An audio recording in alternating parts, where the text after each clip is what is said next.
Hello everyone, I welcome you all at अधिष्ठान IAS. अधिष्ठान IAS के अंदर आपका स्वागत है।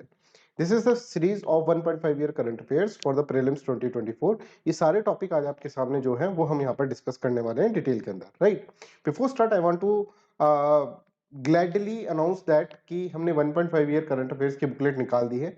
इस बुकलेट के अंदर पूरे जनवरी 2023 से लेकर मई 2024 तक के करंट अफेयर्स के अंदर होंगे। This is part one. ये पार्ट वन है जिसके अंदर 200 प्लस टॉपिक्स हैं। कुछ वो सारे टॉपिक्स हैं जो मैंने इसके अंदर आपको पढ़ाए, प्लस इसके साथ साथ एडिशनली वो टॉपिक्स भी इसके अंदर इंक्लूड करे गए जो आपको नहीं पढ़ाए गए हैं अभी तक, राइट। हो सकता है आने वाले समय के अंदर पढ़ा दिए जाए। इसके अंदर बहुत सारी खास बातें हैं। ये और बुकलेट्स की तरह, कंपाइलेशन बुकलेट्स की तरह नहीं है जो कि और इंस्टीट्यूट के अंदर होता है। इसके अंदर कुछ और भी फीचर्स है, उनकी तरह ही है बट कुछ और भी फीचर्स हैं, जैसे कि सारे वीडियो लेक्चर्स के फॉर्म के अंदर सारे टॉपिक्स हम इसके अंदर कवर कर रहे हैं, plus short tricks, short stories, जो मैं आपको कुछ स्टोरीज यहाँ पर भी बता चुका हूँ जिससे कि हम लर्न करते हैं, ठीक है। उसके अलावा भी बहुत सारी स्टोरीज के अंदर है। तो 1.5 ईयर करंट अफेयर्स की बुकलेट आप डाउनलोड कर सकते हैं वेबसाइट से डायरेक्टली। 1 या 2 दिन के अंदर वो अपलोड कर दी जाएगी। डिस्क्रिप्शन में लिंक भी मैं आपको दे दूंगा जिससे कि आप इसको डाउनलोड कर लें और इसको बार बार पढ़ें, keep revise it multiple times. मैं बता रहा हूँ इनके अंदर से कहीं ना कहीं करंट अफेयर्स पूछे जाएंगे, ठीक है। आज ये टॉपिक्स हैं सामने आपके पास टॉपिक। इन टॉपिक को हम डिटेल के अंदर अंडरस्टैंड करते हैं। Urea gold. यूरिया गोल्ड क्या है ये हम इसके अंदर समझते हैं। सबसे पहले हम ये समझे यूरिया गोल्ड न्यूज में क्यों है, ठीक है। यूरिया गोल्ड न्यूज में इसलिए है because cabinet committee on economic affairs ने अब ये अप्रूव कर दिया है कि हम यूरिया गोल्ड को लॉन्च कर रहे हैं। उसका अप्रूवल दे दिया है, राइट, कि यूरिया गोल्ड अपन लॉन्च कर सकते हैं, राइट। यूरिया क्या होता है सबसे पहले ये समझिए। यूरिया मतलब एक फर्टिलाइजर जो कि हम क्रॉप के अंदर डालते हैं, जिसके कारण जो क्रॉप जो होती है, जो प्लांट होता है, उसको सीड के बाद सैपलिंग बनता है, फिर प्लांट बनता है, तो उसको क्या है, न्यूट्रिशन प्रोवाइड होते हैं, रिक्वायर्ड न्यूट्रिशन यहाँ पर मिलते हैं। अच्छा, अगर हम सिर्फ पहले यूरिया की बात कर लें तो यूरिया जो फर्टिलाइजर्स है उसको डालने पे उसकी एफिशिएंसी इतनी अच्छी नहीं है, ठीक है। उसकी एफिशिएंसी इतनी अच्छी नहीं होती थी। क्या होता था, जैसे ये मान लीजिए प्लांट है, यहाँ पे आपने यूरिया डाला, ये यूरिया है मान लो। अब यूरिया को पूरा का पूरा प्लांट की रूट्स जो है पूरी की पूरी एब्जॉर्ब नहीं कर पाएगी, ठीक है। कुछ कुछ जैसे आपने ये डाला, अगर आप ट्रेडिशनल यूरिया यूज कर रहे हो तो मान लो 1/3 पार्ट इसका क्या है, 1/3 पार्ट इसका, एक तरह से 1/4 पार्ट इसका क्या हो जाता है, वेस्ट के अंदर चला जाता है, मतलब वहीं पर रुक गया। ये एब्जॉर्ब नहीं कर पाए, इसके रूट्स, प्लांट इसको यूज नहीं कर पाया, तो ये क्या होता है, ये बाकी फिर क्या होता है, ये आगे जाकर किसी वाटर बॉडी के अंदर गिरेगा और वाटर बॉडी के अंदर क्या जाकर क्या करेगा, एल्गल ब्लूम बनाएगा और उसके कारण वाटर बॉडी को खराब करेगा। एक पॉइंट तो आपको ये याद रखना है। दूसरा पॉइंट कि ये जो 3 है, जो ये प्लांट एब्जॉर्ब भी कर रहा है, ये भी अच्छे से एब्जॉर्ब नहीं कर पा रहा है, बिकॉज यूरिया डायरेक्टली एब्जॉर्ब एक साथ अगर आप इकट्ठा कुछ लमसम में डाल दो, जैसे मान लीजिए प्लांट है उसके ऊपर एक साथ डाल दो, तो ये पूरा का पूरा यूटिलाइज नहीं हो पाएगा ना इसके अंदर, ठीक। कुछ ही पोर्शन याद होगा, लंप के अंदर आपने इसके अंदर यूरिया डाल दिया। तो ये कुछ कुछ प्रॉब्लम्स हैं जिसको रेक्टिफाई कौन करेगा, रेक्टिफाई करेगा यूरिया गोल्ड।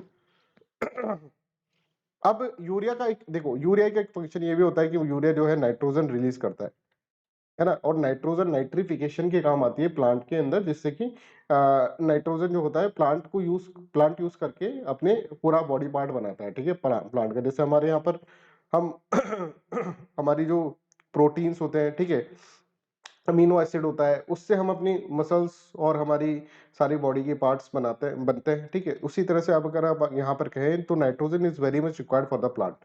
अब नाइट्रोजन एक साथ आ जाए खूब सारी तो पूरा थोड़ा ना ऑब्जर्व कर लेगा वो।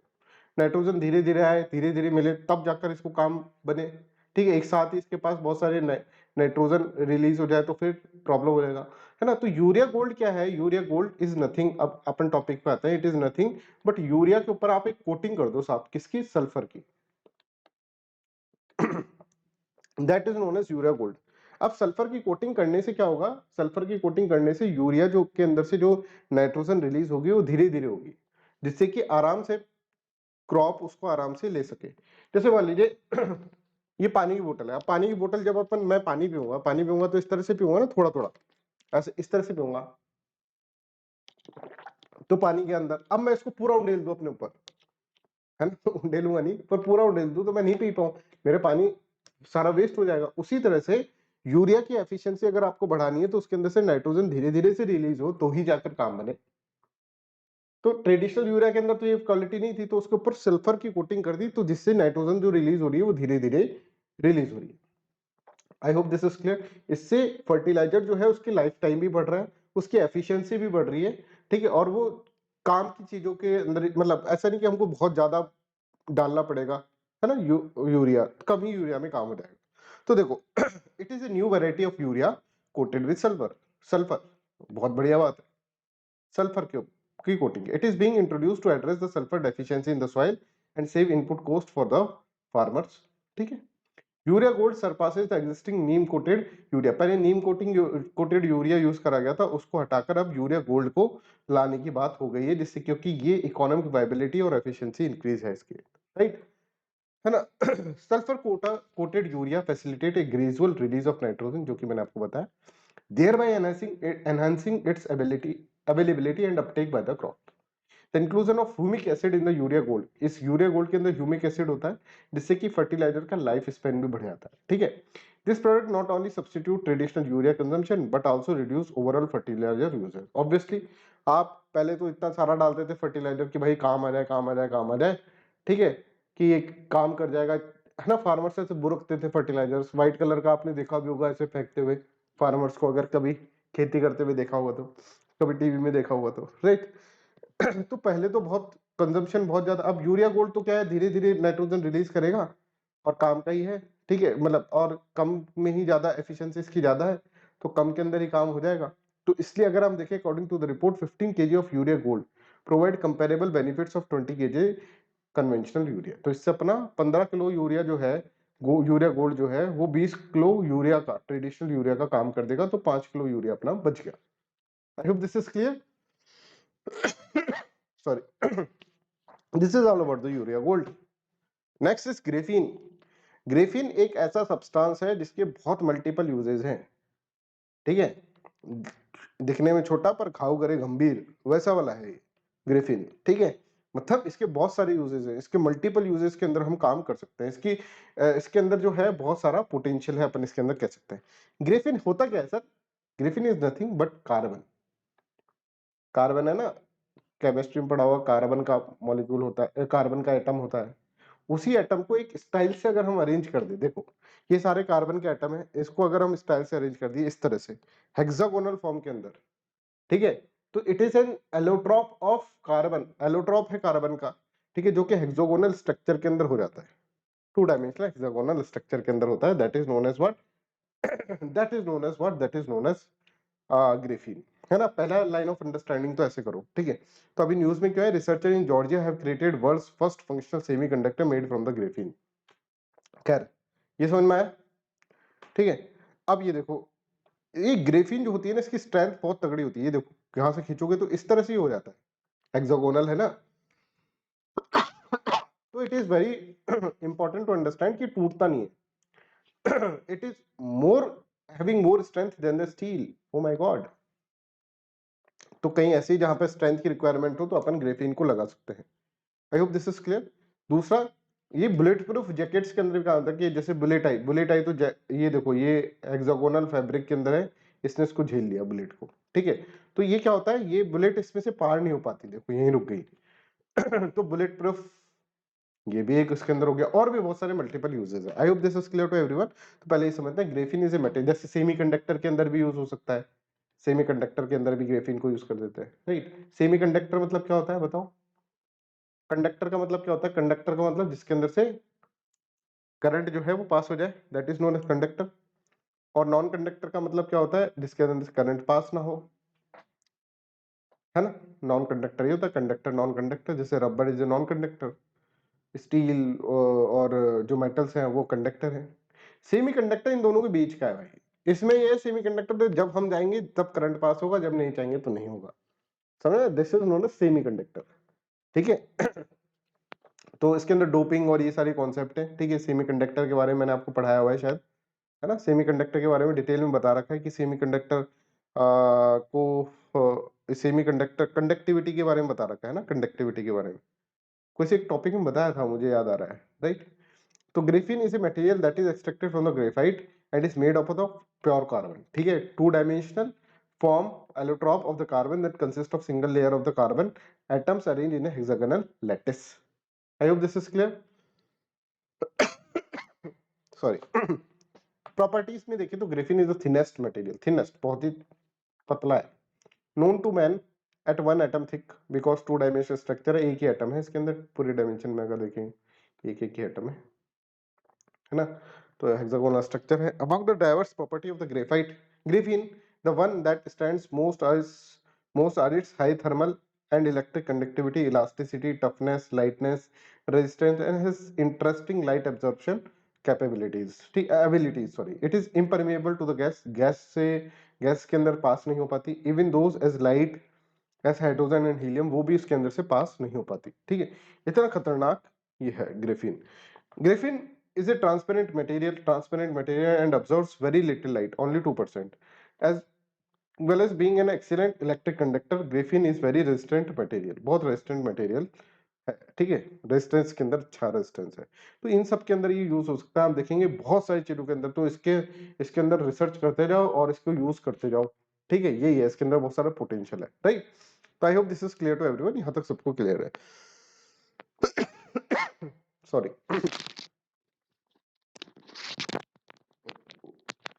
Next is Supreme Court legal service committee. Supreme Court legal service committee अभी न्यूज में क्यों है? बिकॉज सुप्रीम कोर्ट जज justice B R Gavai has been nominated as chairman of the Supreme Court legal service committee, तो इसलिए ये news के अंदर है। अब क्या होता है, समझो कि मान लो मैं बहुत ही गरीब आदमी हूँ, ठीक है, गरीबी में रह रहा हूँ मैं, है ना। इतने में एक आदमी आता है, आदमी मेरे से लड़ लेता है, मेरे घर में चोरी करके ले जाता है। वो चोरी करके ले जाता है, मेरे को पता है यही चोरी करके लेके गया है। तो अब मैं उसको कुछ करता, और वो है बिल्कुल दबंग आदमी, मैं कुछ कर तो सकता नहीं हूँ। तो मैंने सोचा मैं कोर्ट में जाता हूँ। अब मैं कोर्ट में गया तो मैंने एक वकील हायर करा। वकील ने मेरे को 5,000 रुपए लिए। मैं पहले से गरीब आदमी, कहीं से कर्जा लेके 5,000 रुपए चुकाए। फिर तारीख पे तारीख, तारीख पे तारीख, तो मैं बिल्कुल पस्त हो जाऊंगा कि यार क्या करूँ, ये न्याय सेवा शायद मेरे लिए नहीं बनी, मैं तो गरीब आदमी हूँ। तो ऐसे फीलिंग ना आए किसी को, ठीक है, मेरी तरह ये फीलिंग ना आए किसी को, इसलिए क्या करा जाता है, इसलिए फ्री लीगल एड के प्रोविजंस हैं हमारे कॉन्स्टिट्यूशन के अंदर भी, है ना। और हमारे इसके अंदर बहुत सारे एक्ट भी पास हुए हैं। ऐसा ही एक एक्ट पास हुआ था, ठीक है, जिसके अंदर क्या है, जिसके अंदर ये कमेटी बनाने की बात करी गई, ठीक है। तो एक legal services authority act, legal services authority act जिसके अंदर क्या है, नालसा भी बनी है, ठीक है, सालसा भी बनी हुई है, और डिस्ट्रिक्ट लेवल की, नेशनल जो लेवल की एक बॉडी बनी हुई है, ठीक है, लीगल सर्विसेज अथॉरिटी, ठीक है, लीगल सर्विसेज अथॉरिटी, ठीक है। तो इस तरह की बॉडीज बनी हुई है उसके अंदर ही। अब उसी एक्ट के अंदर से ही एक प्रोविजन ये है कि supreme Court legal services committee यहाँ पर बनी हुई है। अब ये क्या है, ये समझते हैं। Legal services committee was constituted under section 3A, section 3 of legal services authority act 1987 to provide free and competent legal services to the weaker section of the society in case falling under the top court's jurisdiction, ठीक है।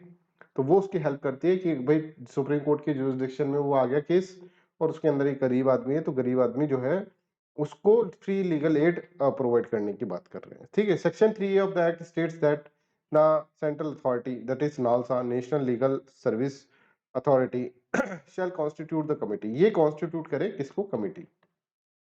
इसके अंदर क्या है, sitting supreme Court जज है, ठीक है, हु इज चेयरमैन, ये चेयरमैन होगा। अब यहाँ से प्रीलिम्स में क्वेश्चन पूछे जाते हैं। All along with other members possessing the experience and qualification prescribed by the center, both the chairman and other members will be nominated by the chief justice of India, ठीक है। तो I hope this is clear to everyone, यहाँ पर आपको इसके अंदर ये समझ में आना चाहिए। चलिए, next is European free trade association. अच्छा, इस कमेटी का काम क्या है? कमेटी का काम रिकमेंडेशंस देना कि किस तरह से फ्री लीगल सर्विसेज हम प्रोवाइड करें वीकर सेक्शन ऑफ सोसाइटी को, है ना। यूरोपियन फ्री ट्रेड एसोसिएशन, भाई साहब आप, ये क्या चीज है? ये देखिए, ये अभी न्यूज के अंदर क्यों है, ये अपन पहले देख लेते हैं। EFTA deal with India could be signed before 2024, ऐसे स्विट्जरलैंड के एक डिप्लोमेट ने बोला है, ठीक है, स्विस डिप्लोमेट ने इस तरह से यहाँ पर बोला है, राइट। अब EFTA होता क्या है, ये हमको इसके अंदर समझ में आना चाहिए। देखो,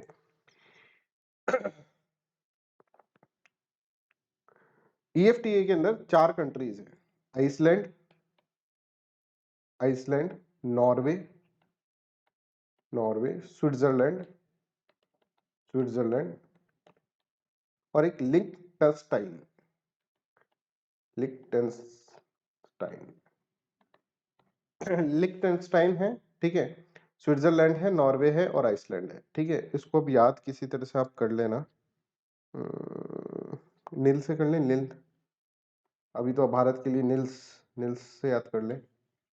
है ना।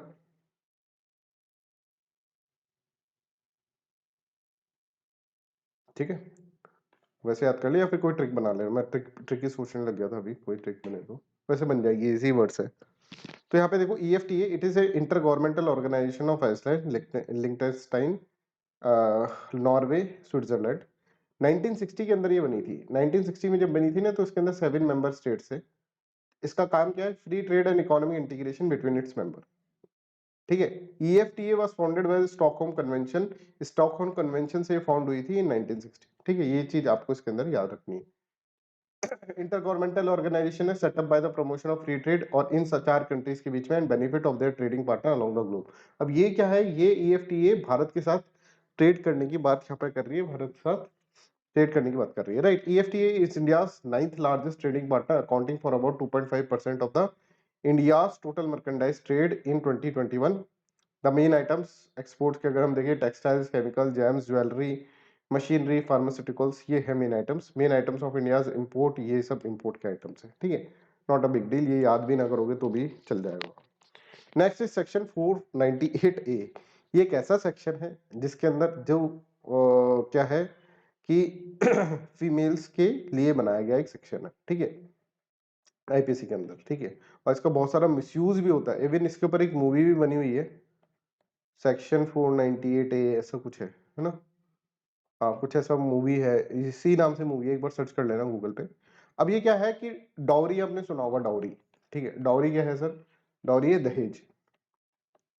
दहेज, दहेज के खिलाफ बना हुआ एक कानून आप मान लीजिए सेक्शन 498A के अंदर है। तो supreme court has held that discordant instance of bad behavior could not be classified as harassment or cruelty for dowry। ठीक है, कि बैड बिहेवियर को आप ऐसा नहीं कह सकते कि ये तो डॉरी के केस है। ठीक है, जैसे मैं मान लो मेरी वाइफ के साथ बैड बिहेवियर कर रहा हूँ, तो that can not be considered as in section 498A, है ना। तो 498 है क्या? It deals with the offence of cruelty by husband और relative towards a married women. ठीक है ना। मैरिड वीमेन के खिलाफ अगर आप क्रुएलिटी कर रहे हैं या फिर तो वो जो है वो 498 है। This section was introduced to address the rising instances of cruelty harassment faced by the married women in context of the dowry. क्या है इसके अंदर provision?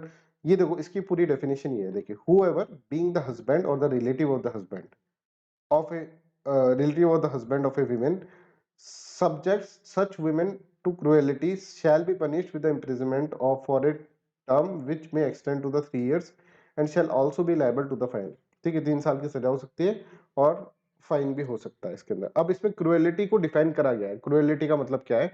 Any wilful conduct which is of such a nature as it is likely to drive the women to commit suicide. या तो women उसके कारण suicide करने की इतनी मानसिक उत्पीड़ना दी है अपनी कि सुसाइड करना चाह रही है, और टू कॉज ग्रेव इंजरी और the danger to the life, limb और health of the women. Harassment कर रहे हैं आप विमेन का, where such harassment is with the view of coercing her, जिससे कि आप उसको फोर्स कर रहे हैं, और any person related to her to meet any unlawful demand for any property, कुछ पैसा चाहिए, या उसके बोल रहे हैं कि इतना पैसा लेकर आ घर पे से, नहीं तो फिर तेरे को क्या करेंगे, नहीं तो मारेंगे तेरे को। ठीक है, उस तरह का कुछ हो रहा है। और इस on account of failure bye her or any other person related to her to meet such demands, तो that is known as what? That is known as cruelty। तो ये सेक्शन 498A यहाँ पर इसके अंदर इस तरह से बोला जाता है, राइट। तो I hope this is clear to everyone. This is all about today's class. Thank you so much for listening me so kindly. और 1.5 ईयर करंट अफेयर्स की बुकलेट लॉन्च कर दी गई है। ठीक है, वैसे तो ऑफलाइन मोड के अंदर अगर आप देखें तो चंडीगढ़ में अवेलेबल है, राम बुक डिपो पे। ठीक है, और यूनिवर्सिटीज के अंदर भी, चंडीगढ़ यूनिवर्सिटी के अंदर भी अवेलेबल है, आप ले सकते हैं इसके अंदर। और 3-4 और सेंटर्स हैं, वहां पर डाल रखा है इसको अभी बुकलेट को। ऑनलाइन मोड के अंदर 1-2 दिन के अंदर हो जाएगा, लिंक हम आपको डिस्क्रिप्शन में दे देंगे, right. So that's all for today's class. Thank you so much, bye bye, take care and have a nice day.